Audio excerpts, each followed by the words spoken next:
are now listening to the War Report Podcast Network. What's up, everybody? Welcome back to the College Loop Podcast. I'm doing everything on Twitter. Here to talk about the latest Auburn athletics news as a couple more players have entered the NCAA transfer portal as of the last time we discussed. I think so far it's been Terrence Love, J.C. Hart, and C.J. Johnson were the first three to enter the portal. Now three more have entered the portal. And, so far I can't really say Auburn has lost talent to the portal that was going to play the bulk of the season. So starting off, Ian Vachon has announced that he'll be entering the portal. Last year, of course, Vachon was the walk-on kicker who, whenever Towns was in the middle of that slump, Vachon stepped up and did very well in what he was expected to do. He kicked 6 for 8 out of those field goal attempts. So, wish him the best of luck as he continues on with his career.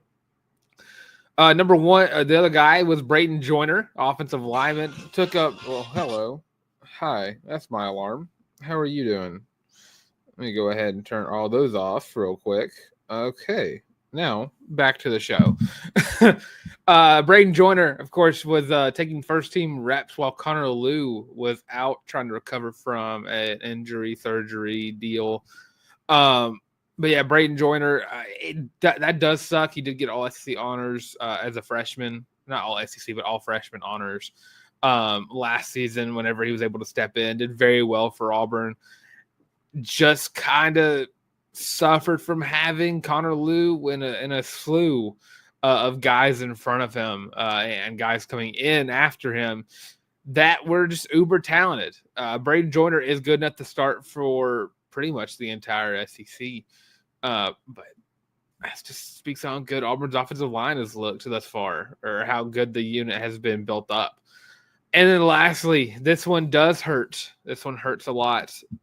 Dylan Gentry has declared that he will be entering the transfer portal. Now, Dylan Gentry was a 3-star wide receiver commit from Phoenix City. It was like a package deal with him and Cam coming into Auburn. Sadly, Dylan Gentry never got the chance to shine. It truly does suck. Had a lot of great moments social media wise. Of course, the famous one that I could think of from us was that first picture we found of him to use for his signing day graphic, and it kind of just went viral because everyone it was just a great picture. It was a great picture. Wish Dylan the best of luck. I truly hope that he finds somewhere that'll use him correctly. He did catch a touchdown during 8A this past week. I guess 8A was this past Saturday. Yeah. I wish everybody the best of luck. For once you're a Tiger, you're always a Tiger, unless of course you transfer to Alabama or Georgia. If you transfer to one of those places, sorry, can't help you. Your luck that I'm wishing you, it's gone. You rescind that the second you sign with Alabama or Georgia. Just putting that out there. All right, so what I want to discuss today are some positions that I think Auburn should be targeting in this spring cycle. Now, this one was a very tough look for me. Like I was trying to think of like a shopping list, and the fridge is full, the pantry is full. I'm just kind of going because I want to go to the store, and that's kind of how I saw or thought about whenever I was going through positions Auburn is to go at in the portal. Auburn has Hugh Freeze done a very good job over the past few years about recruiting positions of need. You had the wide receiver room get a massive touch up in class 2024. And in this past class, you got in the heavy reliance on defense, where you had the amount of secondaries players, the edge rushers coming in, D linemen coming in, and of course, you also had a class where offensive line was a big grab, and of course, O line has been a consistent one throughout all three classes. But what I wanted to start off with was, of course, you lose one to the portal. And I don't think you can say no to one as offensive line. And this is not me saying Auburn's offensive line is bad enough to need another addition into the rotation. I think it's more or less just adding another body to the fray So you can have that constant rotation that you want and have a revolving door of offensive linemen that can step in and, when one gets tired, put another one in, and hopefully you don't skip a beat. So, I mean, this is not this of the ones I'm going to talk about. I think it's like the least amount of need I think Auburn has. I thought about putting like running back. It did not need to be in this list. Quarterback. I mean, you got Ashton Daniels coming in the summer. You got enough quarterbacks. Wide receivers. I mean, you already got the struggle to find receptions and targets to go around in the room as it stands right now, and of course. I mean, going forward, interior defensive line, I think is another one that needs some bodies added in. And I think this is out of respect for Malik Autry and Jordan Crawford, but whenever I hear so many freshmen kind of going in there and like balling out, it's like, okay, well, are they balling out because I don't say because they're like balling out because they're getting opportunities early, but or who they're playing against, but I think that with this new without DJ Durkin runs his defense, he likes to have that constant, again, like I said, revolving door of units going in and out. And I really think it'd be beneficial for Auburn just to grab maybe one. And a lot of these positions you probably only one D lineman to kind of add into it, and because you recruited edge rusher very, very well in the portal and in the recruiting cycle. D lineman, I think you really only got a couple out of high school, maybe grab one out of the portal, and that'd be very beneficial to just how the unit will play in general. So again, Auburn doesn't have to go after much in the portal. That's a good sign going forward. And then lastly, wrong one. Lastly, here we go. Linebacker. Now, of the ones I could think about, linebacker was the only one where I was like, okay, maybe there is a need for this one. This one might be, hey, we got a lot of young guys coming up. Elijah Melendez was very good at 8A. He's been balling all spring. Robert Woodger's been balling all spring. DeMarcus Riddick has been sitting out for most of the spring. But after that, there is a kind of a question mark as to who steps in and who does what for Auburn and the linebacker position. And, last year, the past few years, Auburn's the linebackers have been the leading tacklers on the team. So whenever you talk about guys after Elijah or guys after Riddick or after Woodyard, you kind of need to have some extra bodies in there, some guys who can help run that defense as well. You probably need a veteran guy who's willing to kind of play more of a backup role, because I do see DeMarcus Riddick and Robert Woodyard being those two linebackers with Melendez kind of just like waiting for one of them to get tired. I think you do need one or two, maybe one or two guys to kind of come into the portal and, just kind of add to the unit as it stands. Then again, that's my list. Really, it just comes down to the fact that I think this team is extremely talented. And when I talk about this team and I talk about the schedule, and I'm like, okay, well, 8-4 seems so reasonable. 8-4 seems so achievable. It speaks to how talented of a team Hugh Freeze has built up over the past 3 years. Now, I remember he said he needed 3 recruiting classes. He got 3 recruiting classes. He got 3 transfer portal classes. He has done a great job of turning this roster into one that doesn't really have a lot of weaknesses from a spring standpoint. Of course, when football starts, it's kind of obvious what Auburn's going to need later on. But you've seen the focal points throughout the years. You had the transfer portal. The first year, you had to get a quarterback. And the second year, you were like, okay, well, maybe we don't need a quarterback. And then this past year, it was like, okay, we need a quarterback. And whenever you saw the running backs were a target in this past class, starting at A-Train, got Omar Mapson, even got one of the portal with Darrell Robinson. Wide receivers, you kind of just filled holes from Keandre Lambert-Smith and just need another body in there to kind of get in. And Horatio Fields, I think, could end up like having a few touchdowns. Horatio Fields might have the most touchdowns and like the 7th amount of receiving yards because of how good he is in goal line situations. But again, I don't want to get ahead of myself because I'm just going to go ahead. This team is ridiculous. From a youth standpoint, I mean, having this amount of freshmen and sophomores that are in the game right now and are just balling out during spring practice, and you're looking ahead, and you're like, okay, well, Jordan Crawford and Malik Autry are going to be kind of hard to stop being on the field. Jared Smith, I mean, dude, he could play right away if he wanted to. Not if he wanted to, but if Durkin thought he could, but Auburn attacked the portal so well for edge rushers that they got guys on guys. Kieran Crawford, Chris Murray, so on and so forth. I mean, the positions around the defense are absolutely loaded. And I thought about defensive back in this situation, but dude, those freshmen, Anquan Vegans and Eric Winters and Blake Woodby stepped in right away as true freshmen and are going to play.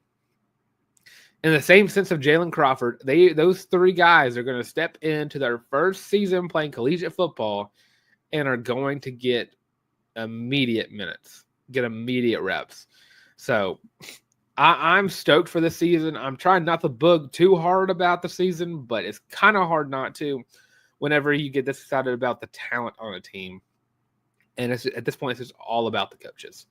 It's all about what can the coaches do. Can they coach them right? Can the scheme fit? Can the defense continue to build on the success they had last year? So that's my list for top needs Auburn needs to go out in the portal. And again, it would not surprise me in the slightest if Auburn didn't even go after anybody in the portal. They kind of just lose guys that were going to be deep in the rotation, or even just want guys who don't want to be in a rotation, and get ready for Baylor. That's pretty much it for Auburn. So we're going to quick little break. Outside this break, we talk about some Auburn basketball who continue to recruit very well in the portal. And, of course, round of the show, hopefully talking about some gymnastics. I've been trying to find articles about who they're going to be competing against. And, Olivia Greaves and Gabby Mclaughlin take on the Nationals today. So stay tuned, and we'll be right back. Are you tired of having to rummage through just clothes after clothes after clothes, looking for something to wear? Are you tired of your friends making fun of you for your terrible fashion sense? Well, do we have the shirt for you? Go to thewarreport.com, get your laptop out and do it right now. Go to the shop and get your very own Feelin' Loopy t-shirt as well as your college loop hat, and you can get both of them for only $25 each. Plus shipping and handling, of course. But with that, now back to your regular scheduled program. Of course, available on thewarreport.com. Go to the shop. You'll find the college loop merch, the shirt, and the hat. Of course, getting the merch is only one way to support the channel, and it's not even the best way. To me, the best way to support the channel is, of course, by liking, by following, and by commenting on the video. What do you think Auburn needs to go at in the NCAA transfer portal if you think this team needs more talent added to it? Let me know what you think in the comment section below. And as we move on, Auburn men's basketball has added yet another transfer into the fray. They've added a Keyshawn Hall and a Keyshawn Johnson, two guys who, are very – I don't say Keyshawn Hall is a very dominant scorer, led the Big 12 in points per game. Keyshawn Johnson, of course, from Mississippi State, is more of a big, a 4 and a 5. I think the way they've been talked about, I think he's playing more of the 4 role. And it leaves room for Auburn to pick up two true 5s, two true bigs. And you got one, and this would be interesting to see how Auburn kind of utilizes him, because you're getting a guy, Amika Operum, from Butler Community College, 7 foot tall, might I say. Played 1 year in JUCO, and I don't know if it means he has 4 years of eligibility or not. I've heard mixed signals on that one. I want to say he has 4 years of eligibility because of the JUCO rule, but I don't know if that only applies because they wanted to shut Diego Pavia up. I don't know. The NCAA is a dumpster fire. But Operum last season for the Grizzlies averaged 9.4 points per game and 8.1 rebounds per game, almost averaging a double-double. And, of course, won the Kansas Jayhawk Community College Conference Defensive Player of the Year award in his first year in JUCO. He averaged 2.6 blocks per game, which absolutely ridiculous. You're going to get that from a guy who's 7 foot tall. It would come in, play a true 5. I don't imagine I think Auburn's still going after another 5 here. I think Oprah would be your guy you'd come in. The way we saw last year and how deep the roster was and how much the rotation was going on, I think with them being JUCO, Oprah might need a year to really kind of develop into the system. And then after that, no holds barred. Let them go at the entire SEC. And that's just a step up from JUCO to D1 basketball. I don't want to say that like that, but you know what I mean. I think I don't know what the exact difference is. But regardless, I think this is a great pickup. Auburn has not missed yet. And again, I think you're seeing another big. I think you're maybe looking for another forward and maybe a guard, maybe. And just kind of filling out roles that you need to get filled. But dude, the team's shaping out nicely. And I think with what you're building right now, if you're building a taller lineup, you could see the emergence of Chad Baker-Mazara as the 2. So yeah, I think Bruce Pearl has struck gold here, as he always does. So yeah, massive pickup for BP and company. As we move on to the last little part of the show, Auburn Gymnastics sending 2 girls to the NCAA championships. Olivia Greaves and Gabby Mclaughlin will be in Fort Worth tonight. And, Olivia Greaves will be taking on the bars. Gabby McLaughlin will take on the beam. Greaves, of course, got hers by scoring a 9.95, qualified for nationals. And then McLaughlin qualified with a 9.925 on beam. Be very interesting to see how Auburn kind of, if Auburn can have a chance. But I think they definitely have a chance. Olivia Greaves, might I say, those 9.95s that she got, that one especially, I could not tell you what exactly went wrong to where it was not a 10. That's what I have seen. And there's just a problem with gymnastics and the judges. It's like they're withholding the 10s. It's like they can't give out 10s unless it's just like pregnant. I don't know what exactly it is. It's ridiculous. Of course, on the season, her best, Olivia Greaves' best was a 9.975. McLaughlin's highest beam was a 9.975. And again, I just don't know what you're seeing to take off a 0.025 from somebody. Of course, those we go on ESPN2, competition will start at 3:30 p.m. CT. So, and of course, there's a lot of great teams in this in the national championships. Of course, you're in teams like Oklahoma, LSU, Alabama, a lot of those teams that you are familiar with. And, I think you could see a individual national champion come out of Auburn this season. So I want to wish those two the best of luck as we get ready for Auburn Baseball and Auburn Softball this weekend. Auburn Baseball taking on the number 1 team in the land in the Texas Longhorns. Of course, last week, Auburn took a broom and swept LSU off of the field. This one's going to be a little tougher than LSU, as they'll be traveling to Austin, Texas. Of course, Auburn's been one of the hottest teams in baseball all season long. Currently on I want to say like a 5 or 6 game winning streak. Yeah, 6 game winning streak.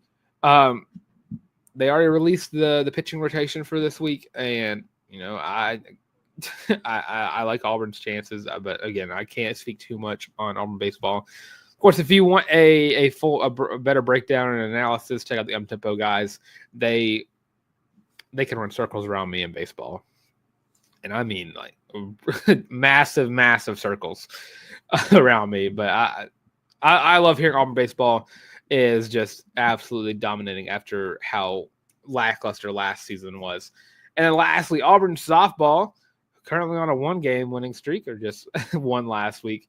Of course, they're on a little bit of a trend here, taking down 2 SEC teams in a row in back-to-back weekends, taking on Kentucky, and then being down a ranked Georgia team. Thank you, KK McCrary, for that grand slam, take down the Georgia Bulldogs.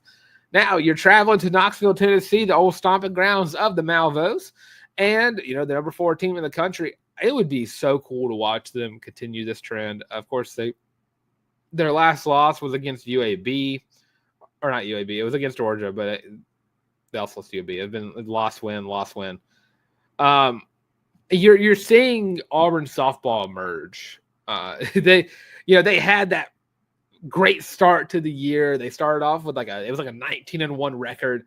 SEC play happened and they kind of got lost in the fray. And just being a younger, new team, new staff, new everything, you kind of saw that kind of take fold.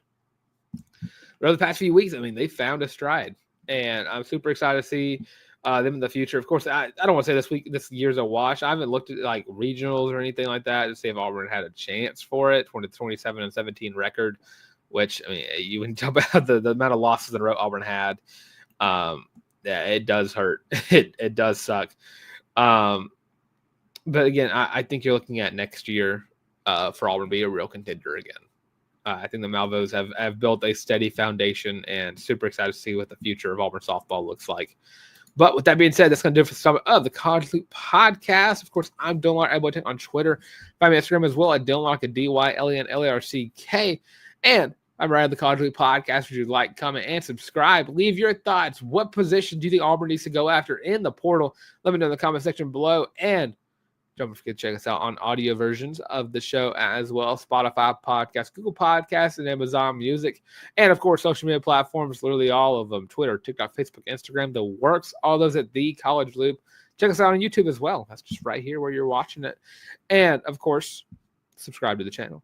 But with that being said, that's for this installment of the College Loop podcast. And, as always, War Eagle.